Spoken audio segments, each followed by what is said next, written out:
Por otro lado, además de ser importante, es un curso que se vuelve un poco tedioso a veces, y tengo que decirlo porque lo sé. Es un curso que anteriormente se daban 2 semestres. Lo que se hizo fue comprimirlo en un semestre, se depuró, pero al final no quedó la mitad. O sea, no quedó 2 semestres, quedó un semestre, sino que al comprimirlo quedó semestre y algo, semestre y medio. Entonces eso involucra una cantidad de material. Que sí se puede dar, sí, pero entonces en términos de teoría a veces es un poquito cansón. Yo trato de que no sea cansón, pero sí es un poquito cansón, ¿no? Así que sobre esto tenemos que ver algunas partes. Por ejemplo, una parte que le gusta mucho es la parte de las eras, pero las eras geológicas no necesariamente es algo que podamos decir que de un punto u otro eh, yo voy a ponerle mucho énfasis. No, por el contrario, vamos a verla, pero vamos a verla relativamente rápido porque si no, no, solo en las eras sería todo un semestre y no es el objetivo, ¿no?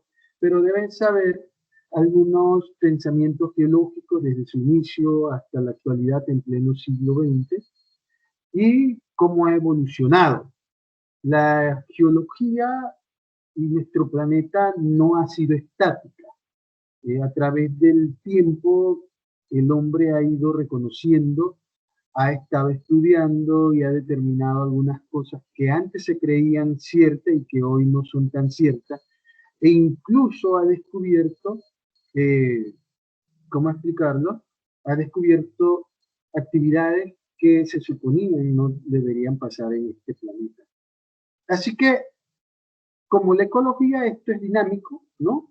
Y la vida en el planeta se debe gracias a muchos de los cambios biológicos que han transformado y han condicionado esto. Pero ahora no vamos a hablar de vida, vamos a hablar de una cosa inerte, vamos a hablar básicamente de rocas, ¿no? De rocas porque el planeta básicamente es una roca y está formado nuestros suelos y nuestros elementos químicos, etcétera. Básicamente provienen de roca, ¿no? Así que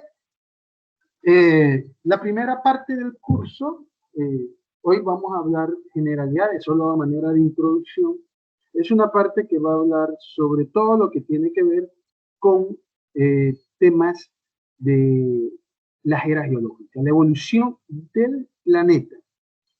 Nuestro planeta, que se estima en más de cerca de 5.000 millones de años, lo que tendría que iniciar diciendo es que la presencia de nosotros, nuestra especie en el planeta, si yo lo comparo en un reloj, ¿verdad?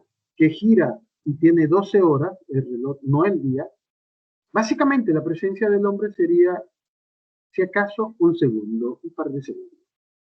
Eso es lo que ha sucedido, o, donde el hombre ha entrado en juego en este planeta. Antes de eso no estábamos nosotros. Ahora, eso podría ser debatible desde muchos puntos de vista, ya que muchas personas, la ciencia normal nos dice o nos indica hasta cierto punto algo, nos indica una presencia a lo sumo a unos 150.000 años, pero hay evidencia de presencia de homínidos, incluso hombres, mucho más antes de esto, ¿no? También tenemos que hablar de la geodinámica interna y la geodinámica externa del planeta. Nuestro planeta, como la palabra lo dice, geodinámica, o sea, los cambios que ocurren internamente y cómo está conformado nuestro planeta, y la geodinámica externa, los cambios que ocurren tanto interna como externamente. Y nuestro planeta puede ser pregunta de examen, esto no, yo podría comparar las capas internas de nuestro planeta con un huevo de gallina normal común y silvestre. ¿Cómo es esto? ¿No? Podríamos decir que la cáscara del huevo vendría siendo algo como la corteza terrestre. Y la corteza se divide en dos, ¿no? Hay una corteza continental y hay una corteza oceánica. La oceánica obviamente comprende mares, océanos, etcétera. Sabemos que tenemos eh, algunas profundidades donde el hombre no ha llegado, ¿verdad? No tenemos todavía cierta capacidad técnica, tecnológica y de materiales por las altas presiones que suponen profundidades en los océanos, como las Marianas, etcétera, más de 12 kilómetros de profundidad, y algunos puntos no se sabe ni estimar incluso. Tenemos entonces que esa parte, la corteza sólida que la sostiene, posiblemente de materiales como gabro, que es un tipo de roca, es muy corta, ¿no? Podríamos hablar de 7 a 10 kilómetros, mientras que en la corteza continental podríamos estar hablando de unos 70 kilómetros promedio.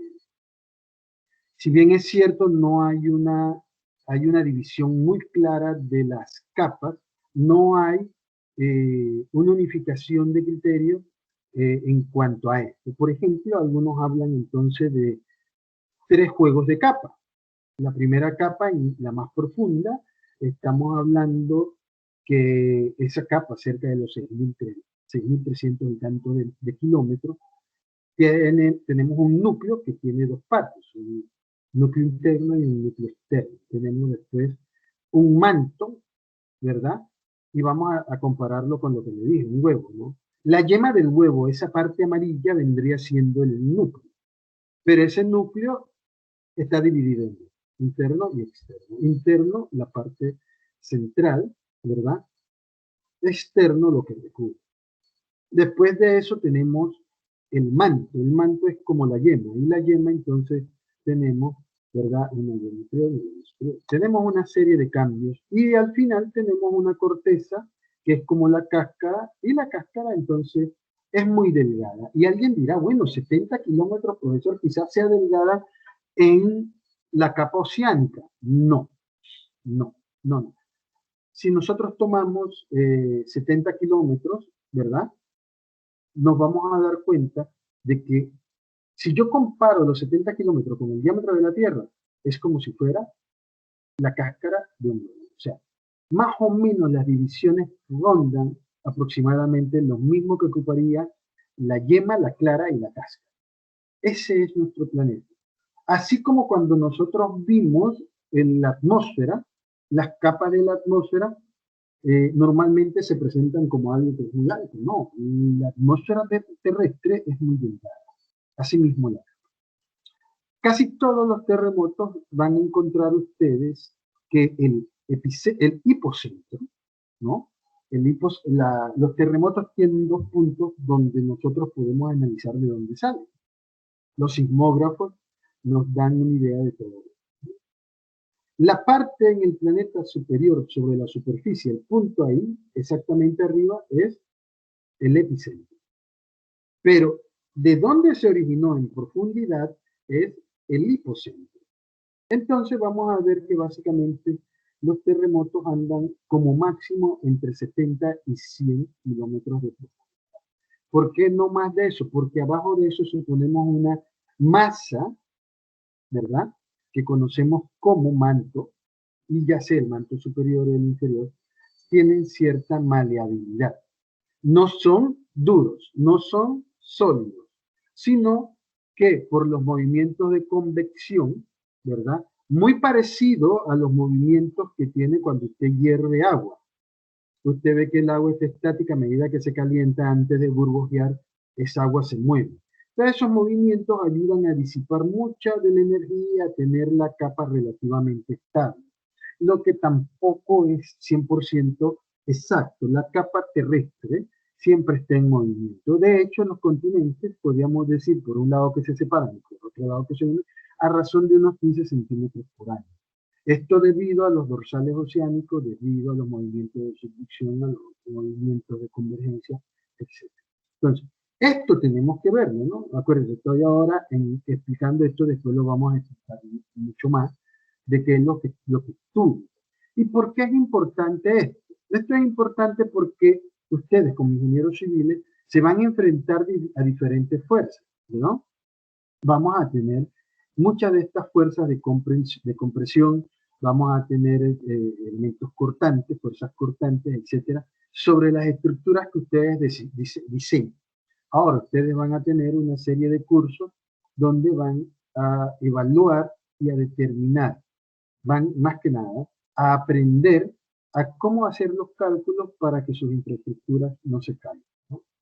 Eso, como base, al menos ustedes deben saber que existen estas fuerzas. Vamos a ver sobre la conformación de las rocas, ¿no? Y dentro de eso vamos a tener una serie, ¿no? Tenemos tres tipos de rocas. Tenemos las rocas ígneas, ¿verdad? Estas rocas ígneas podemos dividirle en magmáticas, del magma, las que se forman desde las profundidades, y desde ahí vamos a tener una serie de clasificaciones, desde las ultramáficas, por ejemplo, a las félsicas, que va a depender de la presión y en la temperatura, ¿no? En la que se forma. A diferencia de la atmósfera, en nuestra corteza, a medida que descendemos o profundizamos, entonces vamos ganando temperatura. Muy similar a lo que pasa en la atmósfera, pero en vez de bajar, por lo menos en la troposfera, que era otra pregunta que hicimos al final del semestre, ¿verdad? No era el montón de cosas que muchos pusieron, vamos ascendiendo. ¿Y eso por qué asciende la temperatura a medida que profundizamos? A ver, ¿quién me dice? Un punto del semestre. Porque nos estamos acercando más al núcleo, profe. Correcto, ¿quién? Diego. Correcto, correcto. Diego, tiene, bueno, acuérdense, yo siempre, recuérdense que la lista ya cuando termina retiro inclusión es que yo la bajo para estar evitando sacar, quitar. Como dice Diego, ¿no? La temperatura de nuestro núcleo, el conjunto del núcleo interno y externo, los cálculos arrojan un número cercano a la temperatura de la superficie del Sol. También arriba de los 4.500 grados centígrados, ¿no? O sea, es muy cálido y entonces él se va disipando en las capas, ¿no? Y es importante que esta temperatura para el planeta, en el centro del planeta se estima que está formado por hierro y níquel. Estos dos metales, primero, el núcleo interno se supone sólido, rígido, por las grandes presiones de las masas que convergen hacia él, por la gravedad. Y el núcleo externo se estima, es un poco maleable, ¿verdad? Porque ya ha perdido un poco de las presiones. Cuando hablamos de presiones, hablamos de miles de millones de libras por pulgadas cuadradas, kilogramos, etcétera, ¿no? Entonces, como esto está en movimiento, la fricción entre estos núcleos, uno dentro de otro, produce el campo magnético que tiene que ver con la protección de los rayos de los rayos cósmicos que nos llegan del espacio y que son muy dañinos para la vida. Entonces ya vemos aquí que el núcleo tiene cierta función, ¿no? Ok, vamos a hablar sobre los procesos erosivos, ¿no? Son muy importantes porque debemos reconocer estos procesos en las rocas. Tenemos procesos químicos, tenemos procesos biológicos, tenemos procesos físicos. Entonces, dentro de los procesos químicos de meteorización, tenemos hidratación, disolución, por ejemplo. Dentro de los procesos biológicos hay una serie de reacciones biológicas por excreta, por muerte, por descomposición de materia orgánica. Y de los procesos de meteorización física tenemos entonces el viento, el agua o un conjunto de ellos, ¿no? Se estima o se dice que los procesos dentro de la geodinámica externa del planeta son de dos tipos, o perdón, dentro de la geodinámica totalmente. Los de la geodinámica interna que pueden provocar la subducción, la convergencia, tenemos entonces la formación de islas, volcanes, etc. Se dice que son elementos constructivos, mientras que los de meteorización, como los físicos, son elementos destructivos.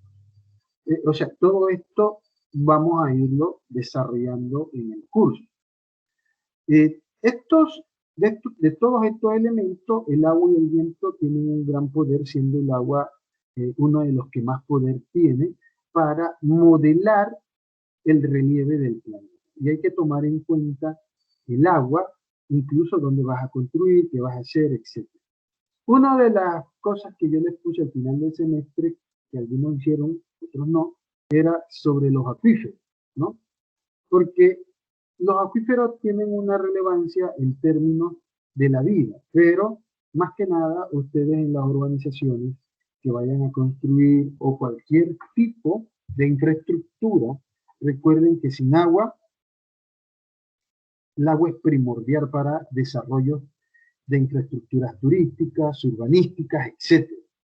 Yo he tenido la suerte de estar, de ser parte de algunos proyectos y he visto cómo algunos proyectos que pudieran mejorar las condiciones socioeconómicas de algunos lugares eh, simplemente no se han podido desarrollar porque no hay suficiente agua, por ejemplo, para hacer la construcción de algún superclub, de algún, eh, digamos, hotel tipo Bijao, de Cameron, etcétera, ¿no?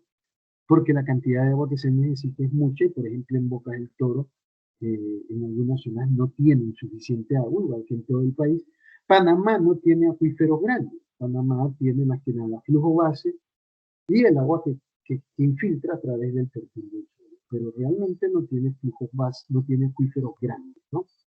Como en otros países. Así que eso nos limita en muchos casos, pero para urbanizaciones si pudiera, si tenemos en algunos casos suficiente.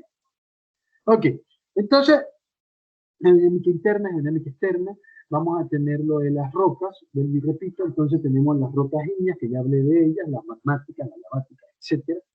Tenemos las rocas, que son rocas sedimentarias.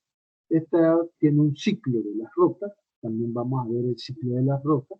Y en las rocas sedimentarias entonces tenemos las deposiciones que se han dado a través de miles de años por los procesos de meteorización química, física, etcétera, que han descompuesto las rocas en partes más pequeñas, que son los que dan origen al suelo, y recordemos que el suelo está formado por arena, limo y ácido. Esto en casi, y debería ser así en todos los planetas, porque los procesos erosivos deben ser muy similares. El, ahí tenemos que ver algunos temas dentro de esto, no solo en las rocas, la formación, ¿verdad? A qué dan origen, y vemos también el otro tipo de rocas que son metamórficas. A partir de ahí, entonces, tenemos que ver las características de estas rocas para la construcción. Tenemos que ver características que podemos ver visiblemente, por ejemplo, la termoclastía, y así ustedes poder definir, ok, llegan a un lugar y de repente, ok, ¿para qué nos sirve esta roca? Vas a hacer una carretera, entonces tienes que saber qué tipo de roca te puede funcionar como agregado. No todas las rocas son buenas. Vas a hacer una mezcla. Hay rocas que su partición es perfecta, hay otras que tienen concoide, etc. ¿Qué quieres tú? Rocas con aristas, pero que no sean rocas que normalmente puedan ser eh, muy suaves en presencia de otros elementos. Por ejemplo, cuando yo tengo el granito, el gabbro, el basalto, parte y dejan aristas. Esto permite que el concreto se amarre mejor. Rocas redondeadas no son tan buenas, ¿no?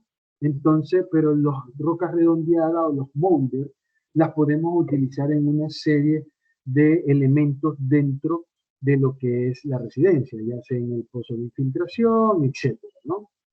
Ahora, una roca que ha sufrido termoclastía o descompresión, ¿es buena?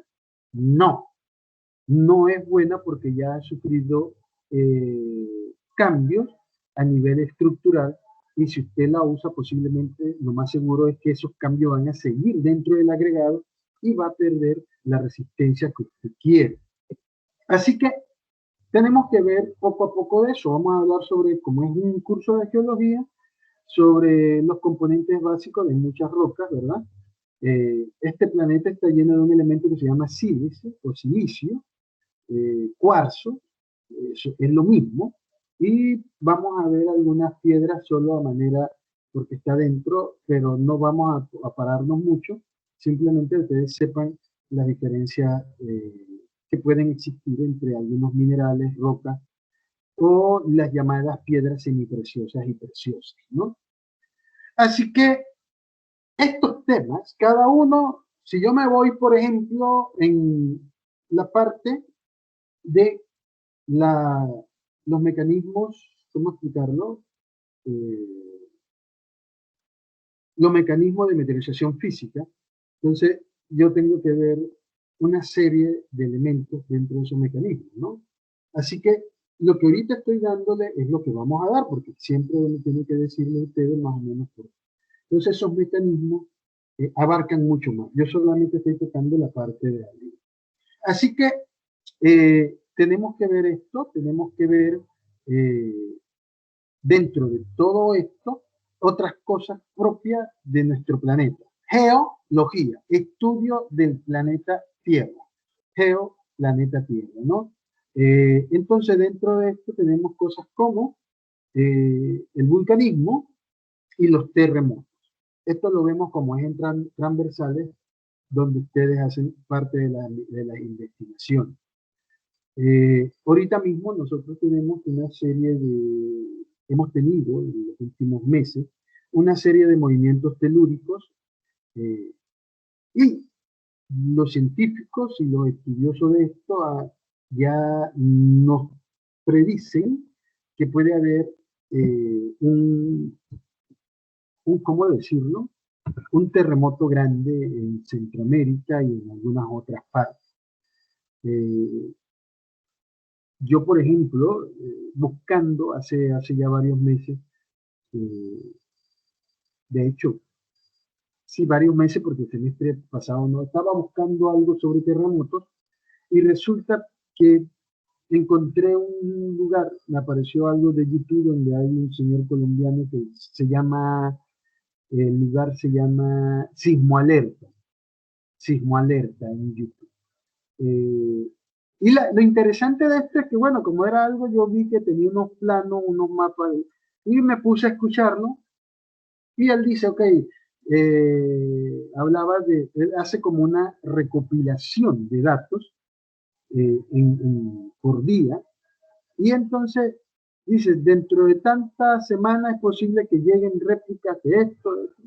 Así que yo me quedé con eso, pero, y resulta que, como él había dicho, sucedió. Oye, entonces ya me interesó y digo, oye, voy a ver que y me puse de nuevo, él más que nada informa y dice, bueno, se esperan sismos de tanto. Y ¡pum! Pasó. Y después ahora digo, se pueden esperar sismos de 7 o más de 7 escala de Richter, hay varias escalas, escala de Mercalli, escala de Richter, y hay otras, ¿no? El tema es que, de nuevo, oye, el hombre le pegó, digamos, que lo que él dijo, de acuerdo a la recopilación, se ha dado, ¿no? Lo de Haití, él dice, hacía 2 semanas ya ha dicho que en la próxima semana podría ocurrir un terremoto grande en el área del Caribe. Sí, que Haití está en el Caribe, ocurrió un terremoto. Ahora está diciendo que es posible que para Centroamérica, no sé si era para Yakarta, algunas partes de Asia, podrían venir terremotos de 8. Esto lo digo porque, o sea, en la evolución de lo que yo he visto, de lo que él más o menos ha tratado de resaltar, ha tenido un acierto altísimo, o sea, altísimo.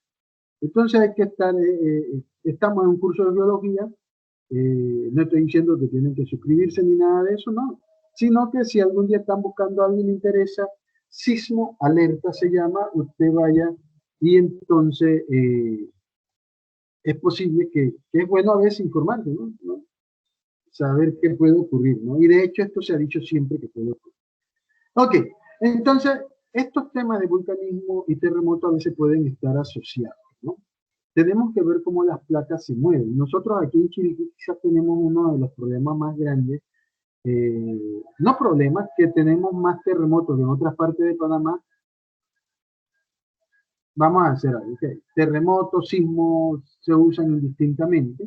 Digamos que tenemos más sismos porque terremoto es una cosa que, pero tenemos muchos sismos. Y esto se debe a que nosotros tenemos varias placas que convergen. De hecho, tenemos abajito de Punta Burica, un poquito hacia el este, ¿sí? Tenemos ahí una triple unión. Tenemos Nazca, Cocos, tenemos Norteamérica, tenemos Sudamérica. Tenemos ahí se unen tres clases. Y cada una jala para algún lado, diferente. Unas convergen, otras hay divergencia, ¿verdad? Y esto puede provocar, quizás es lo que provoca que en Chiriquí existan sismos siempre. O sea, el que no la sintamos no significa que no existe, se están dando. Así que todo lo que tiene que ver con estas irregularidades, ustedes tienen que estar relacionados. Tienen que estar relacionados porque, de alguna manera, sus infraestructuras tienen que soportar esto, ¿no? Tienen que soportar esto. Ok. También en cuanto a las rocas, vamos a ver algunos de los componentes más básicos que tienen todas las rocas. Entonces vamos a tener feldespato, micas, plagioclasas, etc. Y que ustedes deben identificar. Ok, esto a manera general. No sé si hay una pregunta hasta el momento.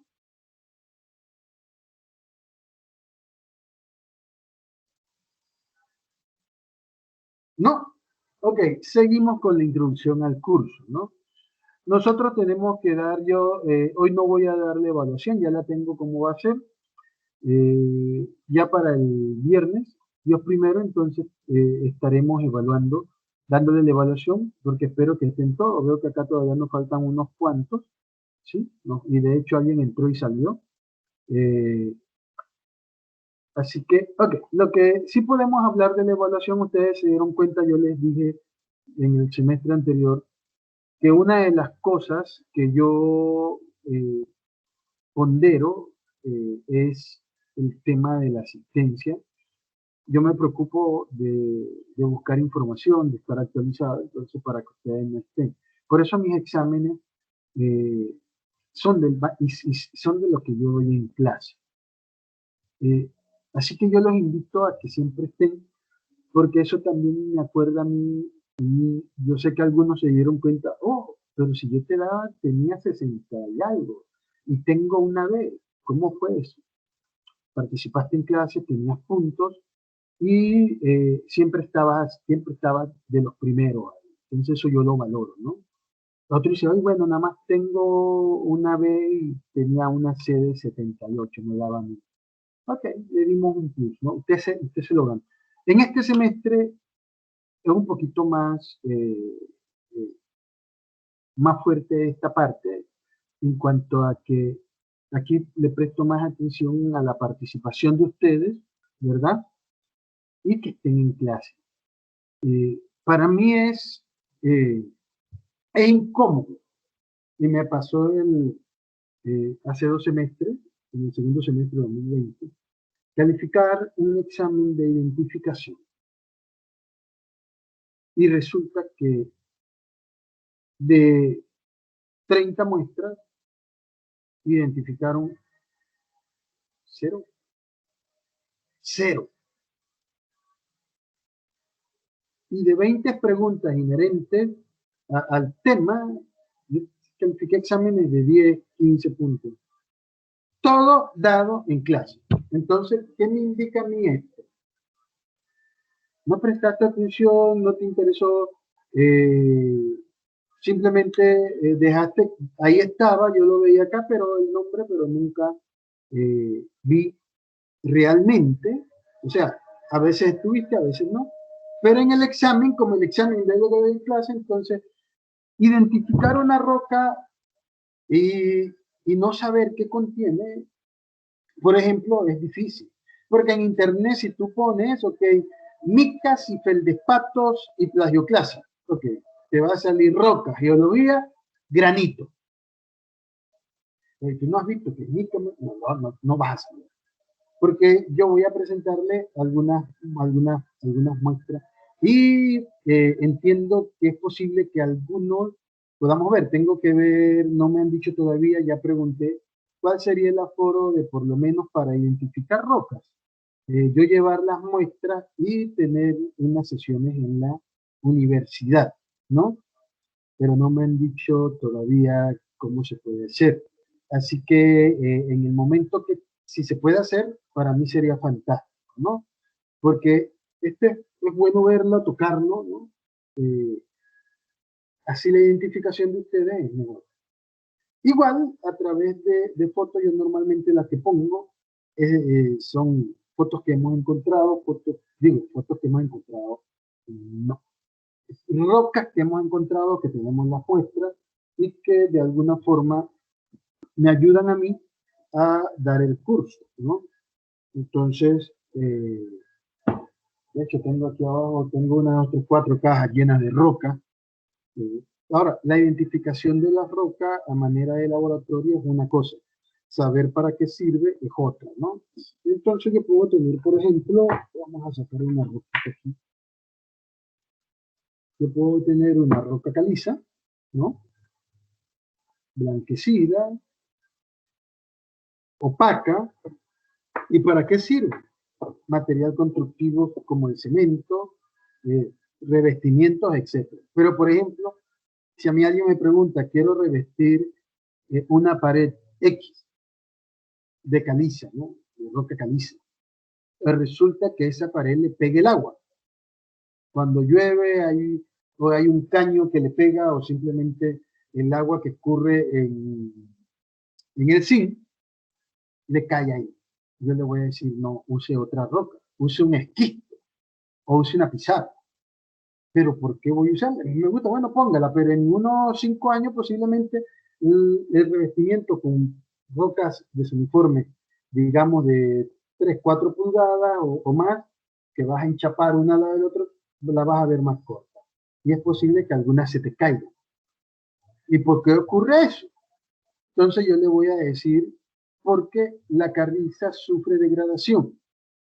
La caliza al agua, el agua no la diluye, pero el agua en contacto con el zinc produce lluvia, produce agua ácida. Esa agua con un pH menor, esa sí la daña. Entonces sí. Pero una pizarra ferruginosa, por ejemplo, no le importa que le caiga el agua. Además, se pone más bonita con el tiempo porque comienza a tomar diferentes colores, ¿no? Así que cosas como esas son importantes, ¿no? Alguien dirá, bueno, ese revestimiento. Usted me dice, ok, propio, usted tiene que identificar, por ejemplo, estoy en tierras altas y tengo una piedra que no pesa mucha, porosa. Yo le digo, lo más seguro que usted tiene es piedra pómez. Y la piedra pómez servirá para la construcción como agregado. Una roca piroclástica que parte fácilmente.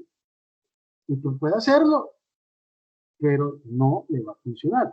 Quizás como agregado triturada es otra cosa, ¿no? Pero si la va a usar como un agregado, ¿verdad? De 2 pulgadas, o no número 4, número 3, qué sé yo, no te va a funcionar.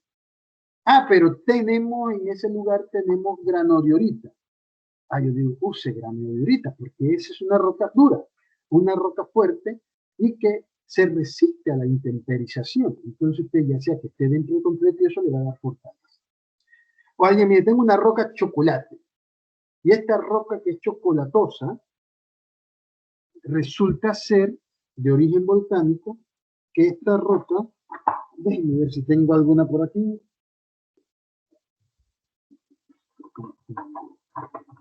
Esta roca es una roca dura. Entonces yo le voy a decir roca dura, chocolatosa. Ok. Entonces voy a buscar, posiblemente voy a ver la roca y yo le voy a decir, si le tiro agua y queda como húmeda arriba, la dejo de un día para otro y veo que mantiene como una película, aunque esté media seca en la mañana, o la pongo afuera, no que le toque el rocío, cerca del garaje, algún lado donde entre aire fresco, y en la mañana amanece húmeda, le voy a decir que esa roca no me sirve para nada.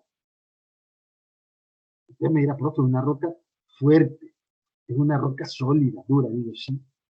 Pero esa roca se llama toba.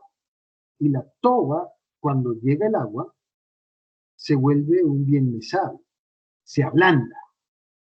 ¿Usted quiere una roca como esa dentro de su concreto? ¿No? ¿Dentro de su chorreada? No. Y estas rocas se las puede encontrar en diferentes condiciones. Mire, yo estoy hablando de construcciones básicas, ¿no? Pero hablemos, por ejemplo, del Canal de Panamá. Formación Cucaracha. Es una especie de todo. Agarraron, tenían gabro, ¿no? Tenían basalto. Aquí gabro, basalto, en el perfil litológico, y aquí toba. Hicimos un corte para que el corte, de alguna manera, ¿verdad? Hiciéramos el corte Guila o el corte Culebra, y pues, pero dejamos descubierta la toba. ¿Qué ha pasado a través del tiempo? Porque hay que tragarlo. Esa toga se convirtió, el agua, al hidratarse, la convierte en algo que se desprende fácilmente. Lo llaman formación cucaracha, porque se va deformando en partículas más pequeñas. ¿Y qué ha pasado? El peso de las otras rocas fuertes que estaban arriba de ella se han ido moviendo. Y han tenido muchos deslaves, ¿verdad? Debido a las formaciones rocosas. Entonces uno tiene que saber bien qué estás haciendo. Tienes toba, te contratan para una mina, ¿verdad? Subterránea, y resulta que tú dices, vamos a seguir perforando. Tienes toba y tienes filtraciones del agua para la... Olvídese de eso. Porque muchos estudios sí se hacen. Para hacer un estudio geológico, el perfil litográfico, hay que perforar y sacando muestras, ¿no? Pero puedes tener cantos de alguna roca, penachos, que trataron de salir, ¿verdad?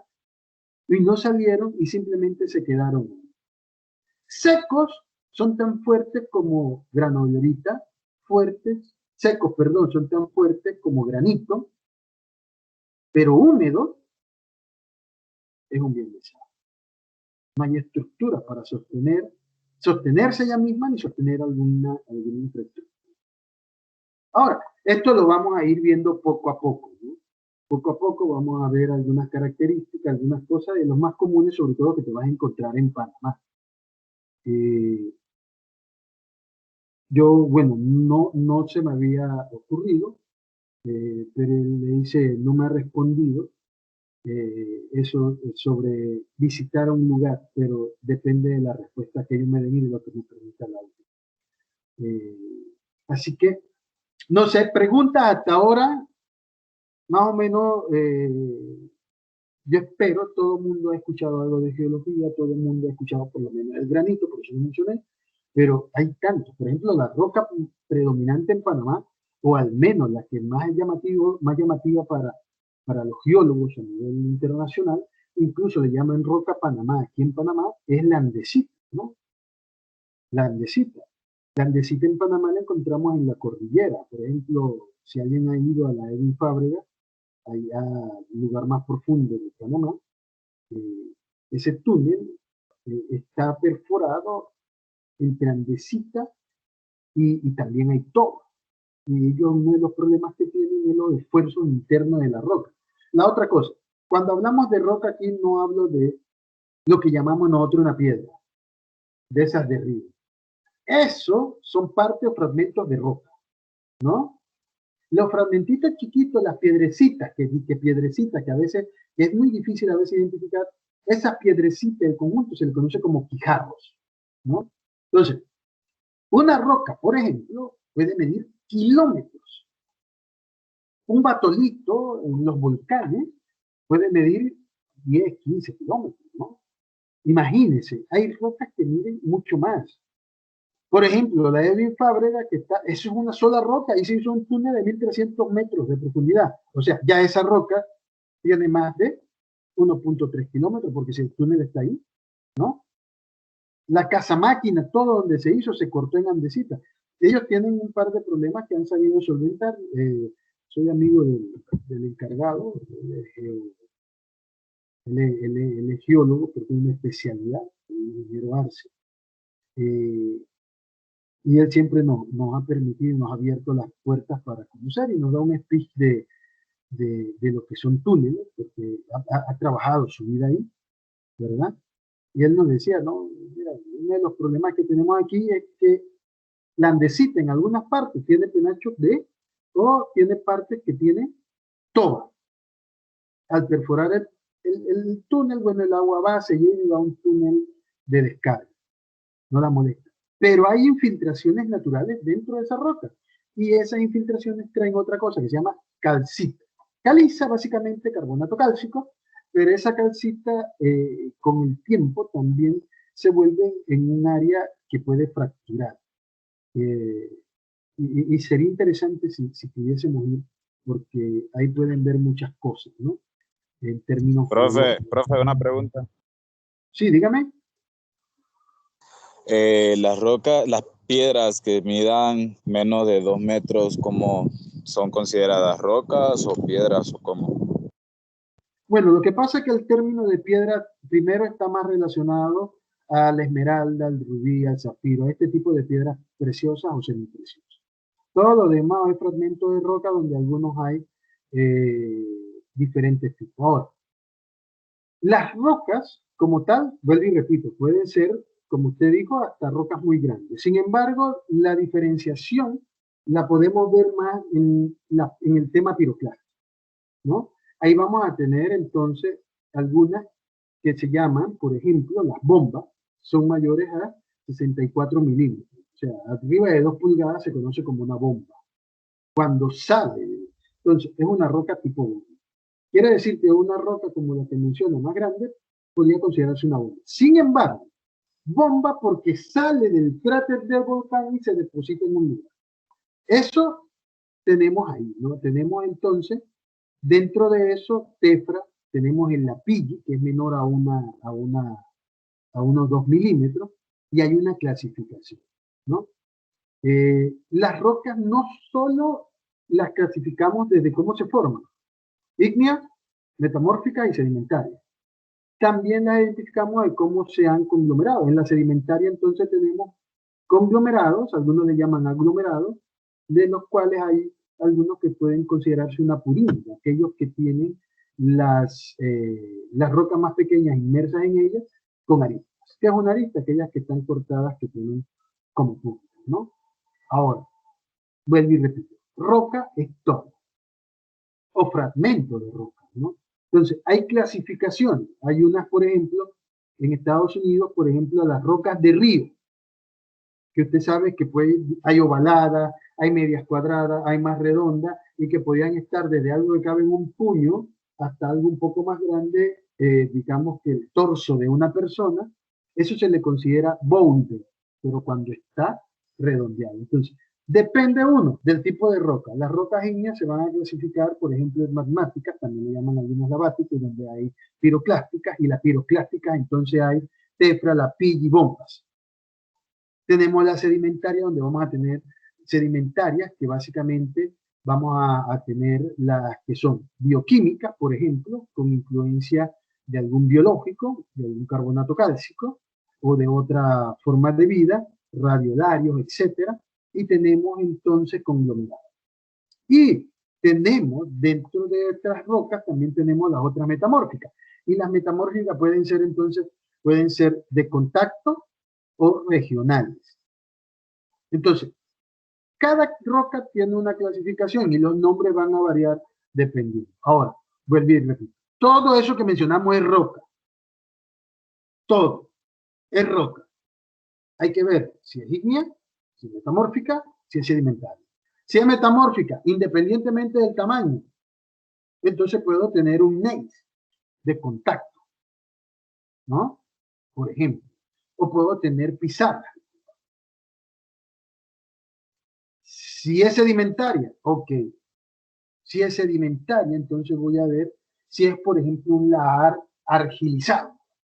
Ya tiene otro nombre, no sé, pero un lahar puede encontrar un fragmento de un lahar, digamos que 1 pulgada, pulgada y media, o puedo encontrar una laja, ¿no? De 500 metros, por ejemplo, en la falda del volcán, entre todas lo que son las erupciones que ha hecho el volcán, que básicamente hace erupción cada 600 años, ha dejado una serie de lahares. Algunos no son argilizados, otros no. ¿Qué significa argilizado? Que dentro de esa matriz, ¿verdad?, del sedimento, que en su momento salió magma que se transformó en lava caliente, había nieve en el volcán, y de esa nieve con el agua hizo una efervescencia y fluyó a través de la falda, se encontró con arcilla. Y eso lo transformó, la arcilla se argilizó, se endureció. No son tan duras, pero tienen cierta consistencia, eso se pudo fracturar o no, dependiendo. Entonces voy a encontrar lahares diferentes, ¿no? Voy a encontrar, por ejemplo, gravas, ¿no? Las gravas también son de tamaño grande, desde 2 pulgadas o más en adelante, algunos consideran gravas, ¿no? Algunos les dicen, pero la mayor cantidad, entre 2 milímetros y 64 milímetros, gravas.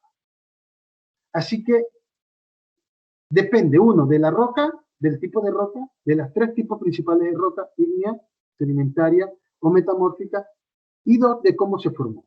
Entonces yo puedo darle un nombre. Pero en general, no existe esto de piedra. Todo es roca, ¿no? Hay una denominación de piedra, lo que pasa es que nosotros, tírame la piedra, busca una piedra. Entonces piedra pensamos, que quiero piedra picada. Ahora, usted se imagina que yo voy a un lugar y pido, deme roca picada número 4, van a decir, este loco, ¿qué le pasa, no? O sea, porque ya se ha generalizado tanto el término piedra, que es el que lo usa. Pero realmente todo eso es roca, ¿ya? Desde un fragmento pequeño hasta una roca que tenga kilómetros, digamos así, de largo ancho, que sean inmensas, ¿no? Todo es roca. Sin embargo, vuelvo y repito, los nombres de las rocas los determinan los componentes y la forma de que se hicieron. Entonces, las ígneas, que son tanto las que están ahí, plutónicas, ¿verdad? Que hay una clasificación. Entonces, de la ígnea yo puedo encontrar, entonces, se formó allá en profundidad, hubo recristalización y los cristales se pueden ver a simple vista. Entonces, una roca tipo fanerítica. Esta fanerítica, yo la puedo ver. Entonces, yo puedo identificar fácilmente, por ejemplo, dentro de esa, el granito. Pero el gabbro y el basalto no, porque los cristales son más chicos. Porque fueron expulsados y se enfrió rápidamente. Entonces, una roca extrusiva. Y mire, ya cuántos términos hemos metido. Por eso le dije, yo le hablé de acá y poco a poco vamos a ver las divisiones y cómo se forman. Entonces, una roca extrusiva, grano fino, debe ser una roca pesada. Los colores pueden ser un poco oscuros. Es una roca que seguro tiene materiales félsicos amáficos, y ahí me dice, félsico tiene hierro, sílice, ¿verdad? Máfico, entonces tiene magnesio, hierro, entonces ya yo digo, y entonces me voy, por ejemplo, al basalto, que tiene a textura afanítica, y el basalto entonces me sirve para un montón de cosas, una roca dura. Imagínense, usted me hizo una pregunta y decirle todo es roca, pero para explicarle que el concepto de roca abarca todo, ¿no?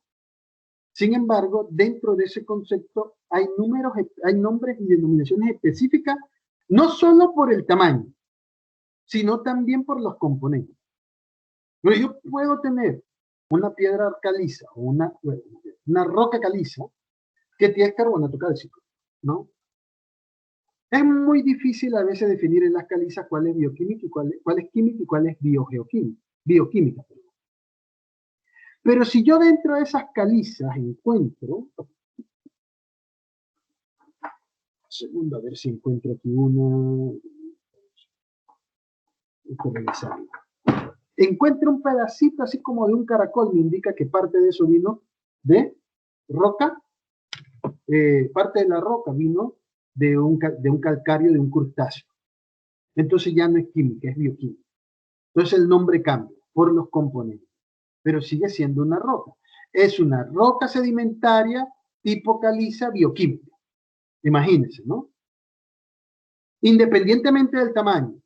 Pero, por ejemplo, para rocas lábicas o laváticas, que fueron expulsadas o que salieron y escurrieron, entonces puedo tener rocas que quedaron expuestas, ¿no?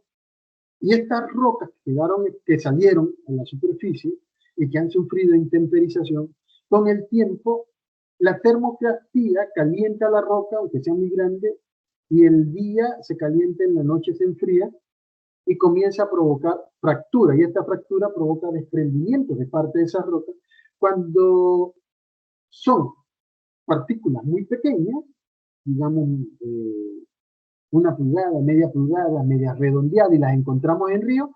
Entonces, como es difícil clasificar, le llamamos a esas rocas quijarro.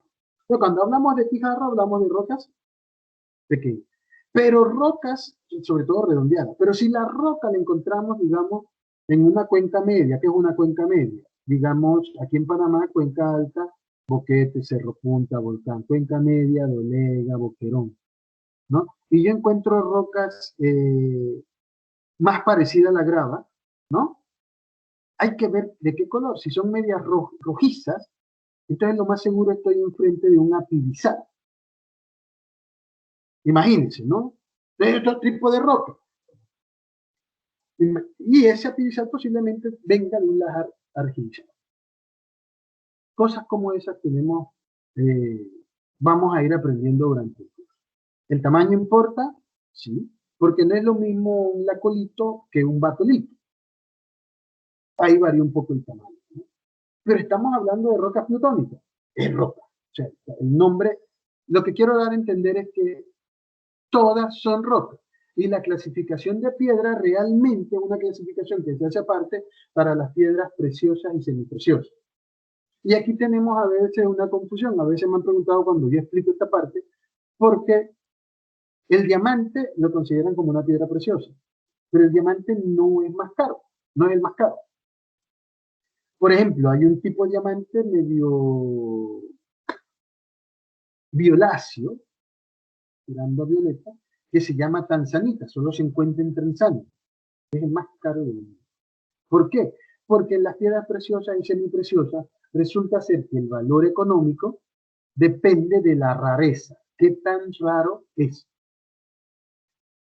Y tenemos una serie de piedras que antes se consideraban semipreciosas, que ahora, por lo raro que es encontrado, son más caras que cualquier otro diamante, que cualquier diamante.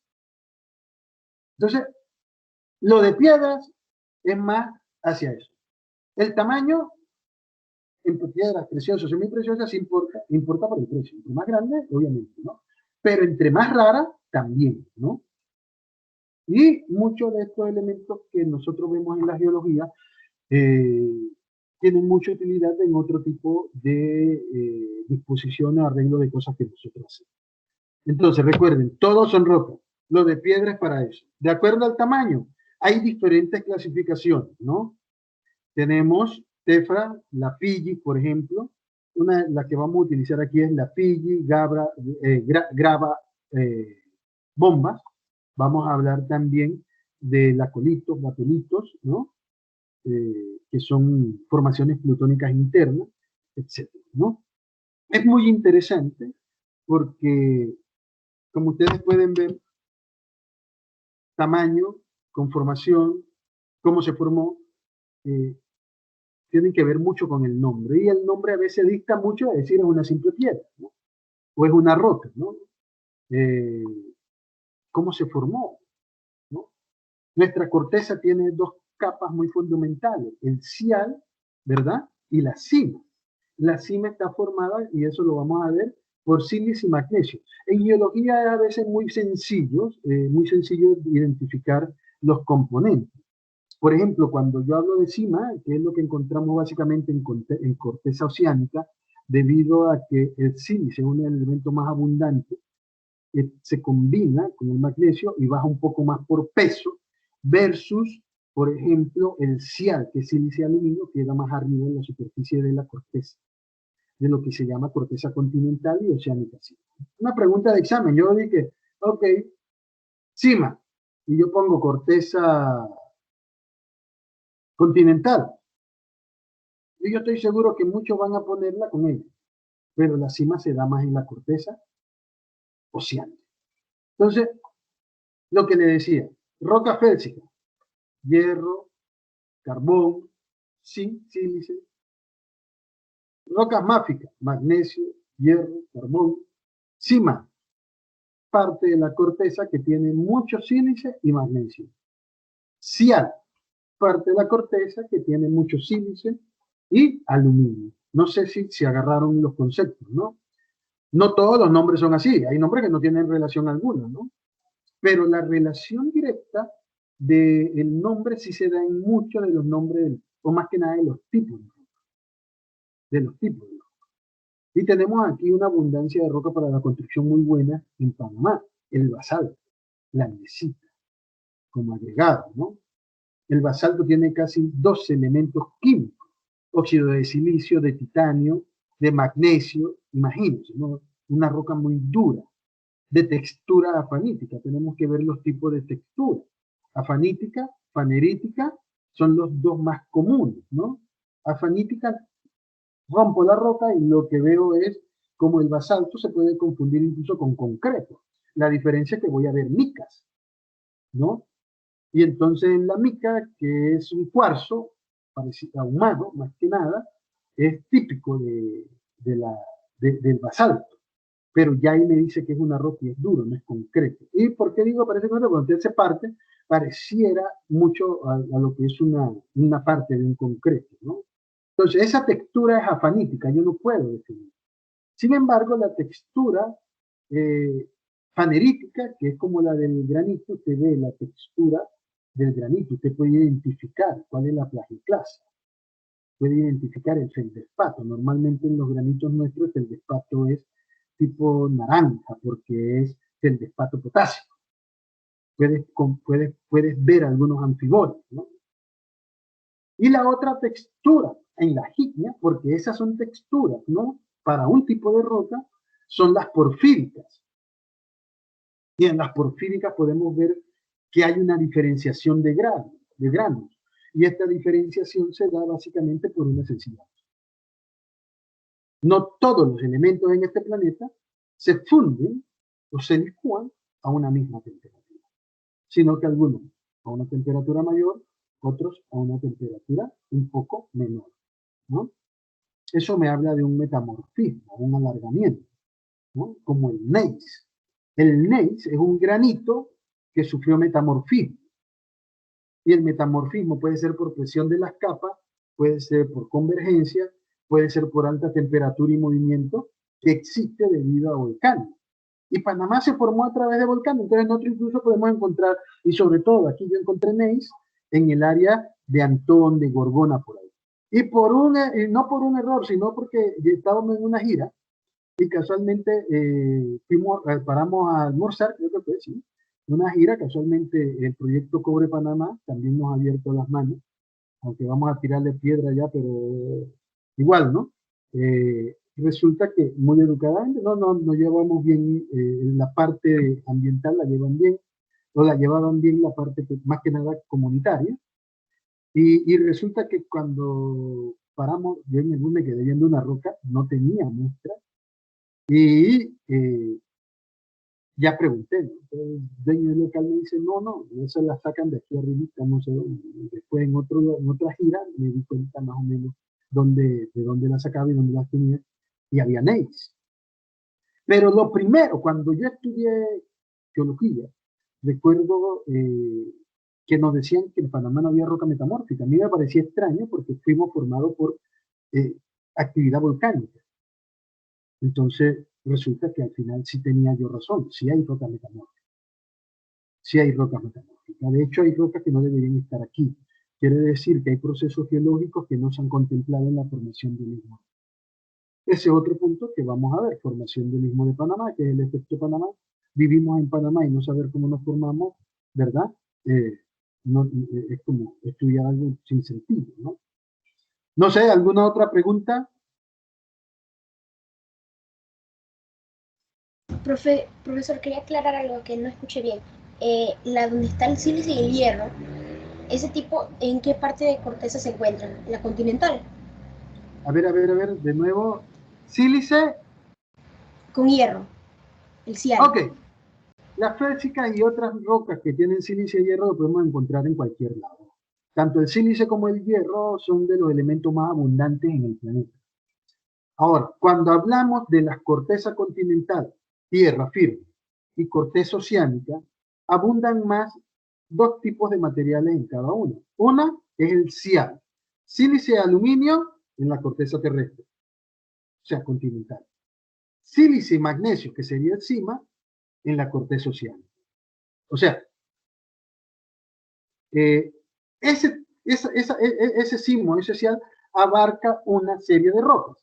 Por ejemplo, sílice y magnesio, entonces me lleva a rocas con una tendencia al gabbro, una roca oscura, fuerte, ¿verdad? No es que no exista en la corteza terrestre, pero la vas a encontrar más en los fondos oceánicos. sílice y aluminio, entonces lo voy a encontrar en la superficie de la corteza continental. Y de ahí voy a encontrar una serie de rocas que pueden tener en diferentes proporciones estos elementos y otros elementos que la hacen diferente. Entonces voy a tener, por ejemplo, el basalto, que algunos a veces el basalto se puede confundir. El basalto es una especie, digamos, de roca que puede provenir de un intermedio entre el gabbro, ¿verdad? Y otras rocas que contengan muchos materiales de ese tipo, que hay un montón. Y tenemos, por ejemplo, la andesita, que la andesita en algún momento, ¿verdad? Es una roca que abunda en Panamá, pero que se encuentra más que nada en la superficie. Tenemos la granodiorita, que es un intermedio entre granito y diorita. Y la diorita es una roca más oscura que se encuentra en profundidades y se encuentra también mucho en el cimo. Pero el granito lo encontramos más como rocas expuestas a través del tiempo que eran el foco o hogar de un volcán. Entonces, hay un intermedio entre el granito que se encontraba en la corteza y la diorita. Ahora, puede haber granito también acá, pero mayormente vamos a encontrarlo en la corteza terrestre granito y en la corteza oceánica de repente la diorita. Y el intermedio se llama granodiorita. Las tres son rocas duras y buenas para la construcción e incluso son rocas que ustedes, un segundo, son rocas que ustedes pueden utilizar indistintamente. Ahora, no solo en la construcción, en artesanías, etc. Muchas, ¿cómo se llama? Jarrones o recipientes de los antiguos egipcios eran fabricados en diorita. ¿Cómo fabricar en una roca tan dura sin que se parta jarrones perfectamente labrados, ¿no? Y todavía hay gente que produce en granito y diorita algunas cosas como esto. El granito me gusta. ¿Ya terminó el otro? Termine el otro. No había. Disculpen, chicos. Bueno, si no se lo comieron, póngalo allá. Si va a comer, use el otro. ¿Seguro que se acabó? No, pero ¿qué va? Si la vas a abrir, dame la cabeza del agua. Ah, no hay problema. Ok, estaba en el granito, ¿no? El granito y muchas rocas, recuérdense que no están exentas de estar sometida al tiempo, estar sometida a la naturaleza en términos de luz y agua. El granito, por ejemplo, despide argón, ¿no? Quizás como piso, yo más para exteriores, otra cosa. Dentro de las casas yo preferiría no tener granito para evitar estas emanaciones, ¿no? Así que vamos a ver que simicial depende, ¿no? Ese cima es un conjunto un conjunto de rocas que es donde van a abundar el silicio y el magnesio. Silicio y aluminio va a haber un montón, ¿no? Pero dentro de esas rocas vamos a tener, de acuerdo a dónde se formaron, incluso en el perfil de la corteza vamos a tener ultramáficas, máficas, félsicas, etc. Y vamos a tener cambios desde calcio hasta sodio dentro de los componentes de la roca. Eso lo vamos a ver también. Hay una serie de Bowman que te dice, te explica de una manera muy sencilla cómo es la formación. Dependiendo de la formación, yo por ejemplo en un examen puedo preguntar, bueno, el granito. Y alguien me dice, bueno, el granito, ¿cuáles son las características? Bueno, se formó más o menos a tal profundidad, es de este tipo, es de este tipo. ¿Por qué? Porque esas son las cosas que vamos a ver, porque le va a dar a usted argumento para decir, puedo utilizarlo para una cosa u otra. Por ejemplo, es muy de moda porque es caché tener cosas de mármol, no piso de mármol, pero el mármol se deforma. El mármol con el tiempo, o sea, si usted lo tiene dentro de la casa no hay problema, pero usted lo tiene, por ejemplo, donde hay exposición de temperatura, el mármol tiende a deformar, ¿no? Cosas como esas son buenas conocerlas porque los usos dependen no solo de lo que te gusta a ti, sino dónde lo vas a poner. Así como yo les decía, dónde vamos a tener el carbonato cálcico o cálcico, ¿no? Entonces, lo de félsica, máfica, ultramáfica y los componentes de cada una depende de factores como profundidad y temperatura. ¿Ok? Los podemos encontrar tanto en el CIMA como en el CIAL. Pero en el CIAL mayormente voy a encontrar granitos, andesitas, etc. En el CIMA, entonces gabros y otro tipo de roca. Quiere decir que no es que es exclusivo, pero es más difícil que te encuentres con una de esas, ¿no? O sea, dependiendo de qué no se formó, porque tenemos que recordar algo. Posiblemente lo que hoy era un lago, hoy antes era un valle. Lo que es un mar, como el Mar Muerto, posiblemente antes, o siempre, o fue una planicie, o una depresión. Cosas como eso. O sea, nuestro planeta tiene miles de millones de años cambiando. Cambiando. Entonces, por ejemplo, en la cordillera Portolé, no debe existir algo que se llama lutita carbonosa.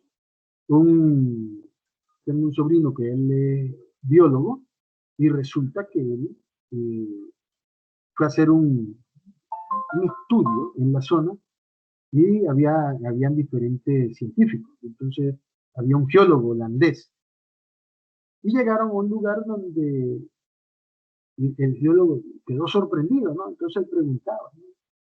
Porque de acuerdo a lo que se sabía de Panamá, no debería existir eso.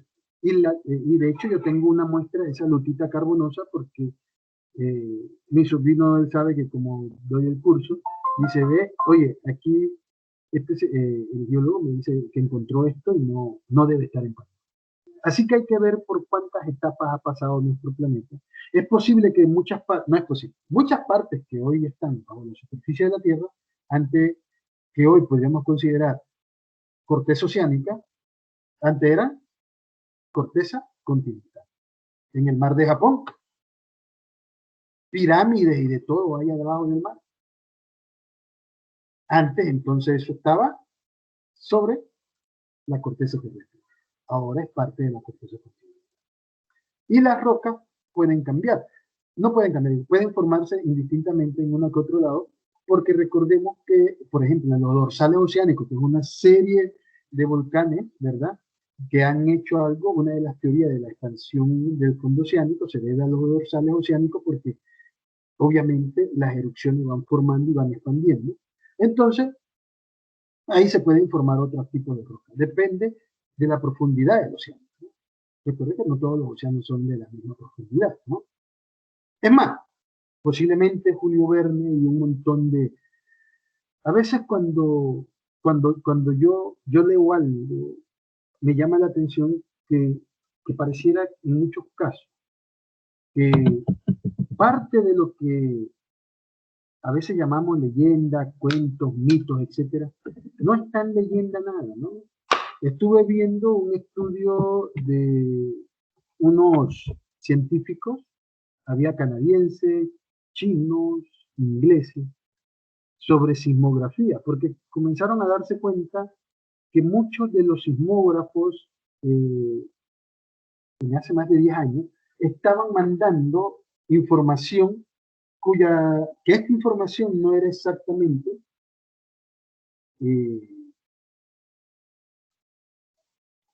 no podía ser cotejada con lo que se sabía del manto del planeta. Y la información arroja es como si hubiera vacuolas, como si hubieran áreas, digamos, que se podría viajar al centro de la Tierra, no al centro de la Tierra o al menos al manto de la Tierra. Ahora, hay muchas consideraciones termodinámicas, etcétera, pero esta información, además yo tengo el video, de hecho se lo pensaba pasar, para que veamos que nosotros no conocemos casi nada de la Tierra. ¿Será que alguien escribió algo sobre algo que sí pasó y que siempre hemos dicho que es mentira o que solamente es un libro de lectura? Posiblemente. Ok, terminó esta primera sesión de introducción de lo que vamos a ver. Ya entonces el viernes yo les aviso por este mismo medio si entramos a las 11. Así que, como siempre, un placer. Y nos vemos la próxima sesión. Que pasen muy buenas tardes. Hasta luego, profe. Hasta luego. Hasta luego, profe. Hasta luego, profesor. Hasta luego. Hasta luego. Buenas tardes.